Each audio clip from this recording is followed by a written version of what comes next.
Hey all, welcome to the FTR Network. Today we're at the Disney Immersive Animation. It is an experience where you will surround yourself in a world of music and stories of Disney animation. Many movies are a part of this show, including Encanto, Lion King, Aladdin, Little Mermaid, Zootopia, Frozen, Peter Pan, and so many other beloved classics and exciting recent works. There's 86,500 frames of video, 220,000 cubic feet of projections, and 105 million pixels. They are currently in 4 cities, with one more on the way. It is in Edmonton from now until April 21st, 2024, and there's currently a 25% off sale. It's also in Montreal now until May 5th.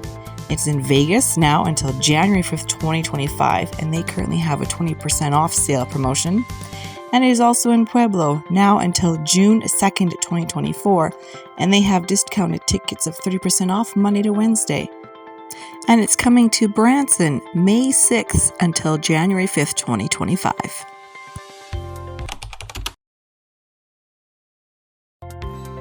There are 3 sections to this experience. They include the gallery, the showroom, and a gift shop. In typical Disney fashion, the waiting room or queue area, which I refer to as the gallery, is an enjoyable part of the attraction. As there is a gallery to look at and enjoy, it's good to arrive at least 15 minutes prior to your ticketed entry time. This way you can peruse all that is here. Here you'll see some fun animation goodies, such as an animator's desk, artwork including frames for animation, sculptures of characters, some well-done photo ops, and an animation station where you can try your hand at drawing Mickey and his friends with a fabulous step-by-step how-to illustrated guide.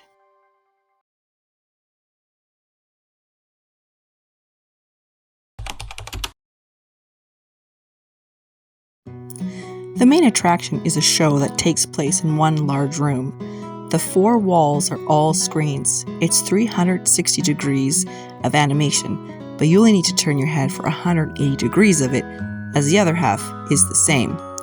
The show is about 1 hour in length. You enter from the gallery and the show will begin 15 minutes after the doors have opened. For example, our show time was 1 p.m. We arrived at 12:45 to check out the gallery. The doors opened at 1, and we went into the showroom and grabbed one of the few benches. The show started at 1:15 and it ended at 2:15, so there was enough time for all the guests to exit before the 2:30 began. Please note, there's only a few benches, but otherwise there's not much in the way of seating.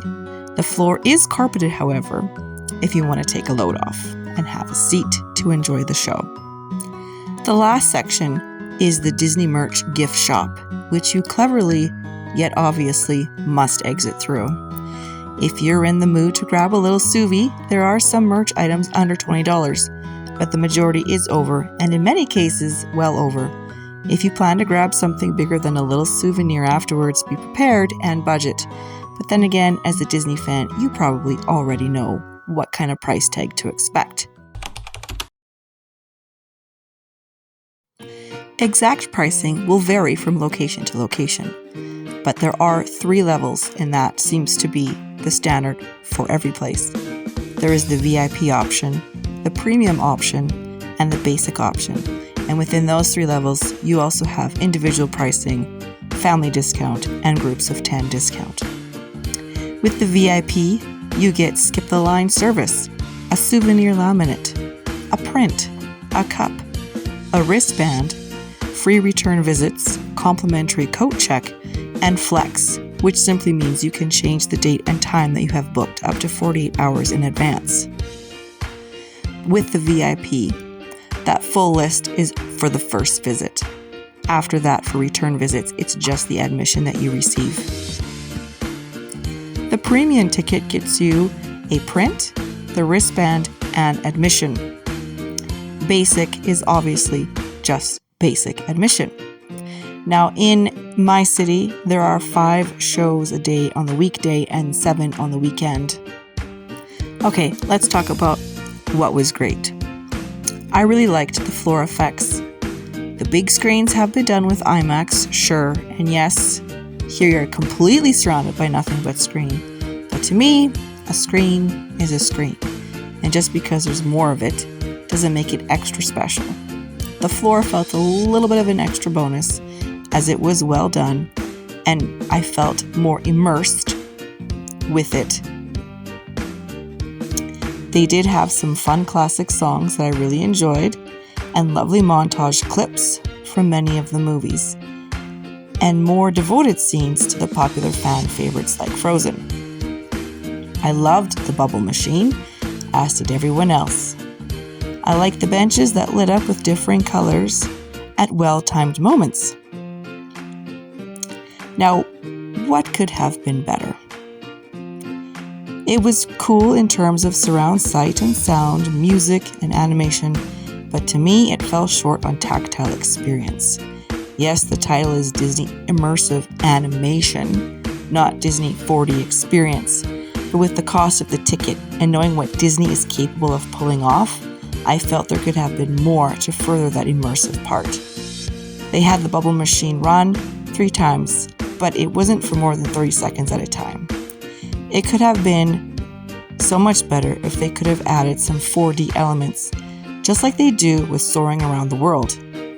They could have spritzed some fragrance during parts such as the Savannah scene, just like they do in Soaring, so I know they have the aroma for that. They could have given us a little mist of water during the ocean scene of Moana. They could have given us a quick blast of Arctic air and run a snow machine during Frozen. I would have really enjoyed if they could have released and dangled some lanterns from the ceiling during Rapunzel. I mean, I feel like that would be a little bit trickier to pull off, but I think they could do it. We certainly pay a premium that could have covered these extras, and they still would have made big money on this. So, let us talk about if it's worth it. Well, that depends what kind of Disney fan you are. Are the movies your favorite? Are the theme parks your favorite? Do you prefer the music over the story? Do you prefer merch over experience? Memories over feelings?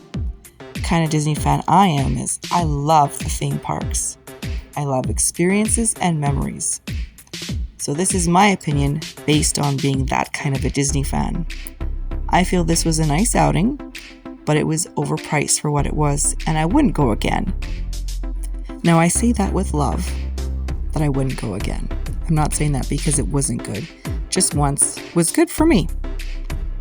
Canadian pricing was $191 for a family of 4 at the door, and that includes their ridiculous surcharge of over $30. That's almost the price of a ticket. Why? Why do we need that surcharge if we're buying tickets at the door?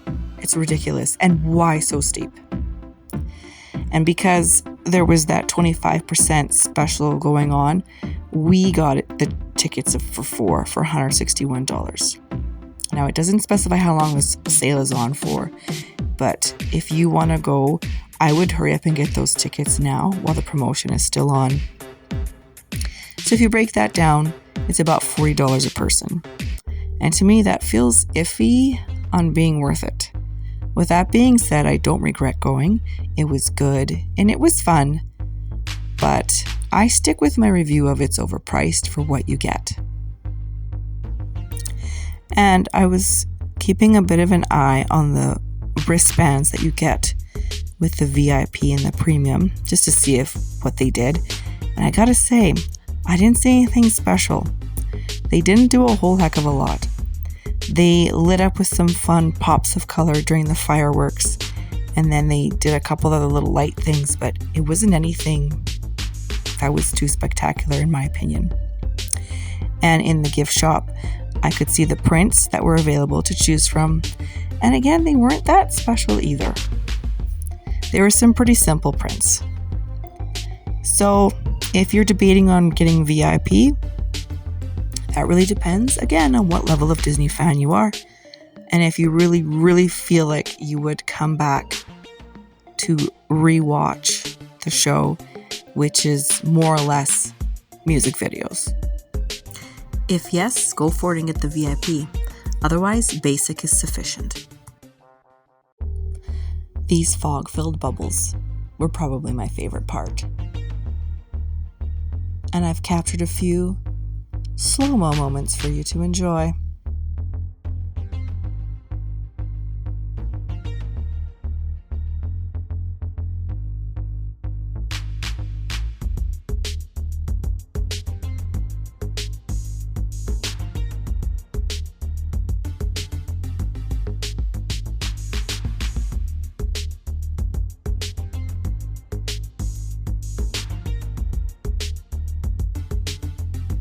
Thanks for watching. Don't forget to hit that like, subscribe, and share so you can see more videos like these. Take care.